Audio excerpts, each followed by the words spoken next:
que o TecWeb é muito à volta de partilhar conhecimento, ensinar e assim, um pouco fora do contexto de aulas, conhecer pessoas de fora e aprenderem coisas relacionadas à tecnologia diferentes.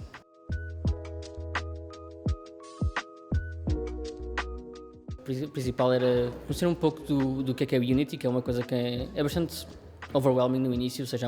abre-se o Unity, tem imensas opções, o que é que se faz, e era um pouco dar a introdução, o que é que se pode fazer lá, as partes básicas, algumas boas práticas que se tem inicialmente, realmente que é só 2 horas, não dá para ir muito a fundo infelizmente, mas o mais básico que deu para fazer e fazer um pequeno jogo funcional, é muito sobre isso.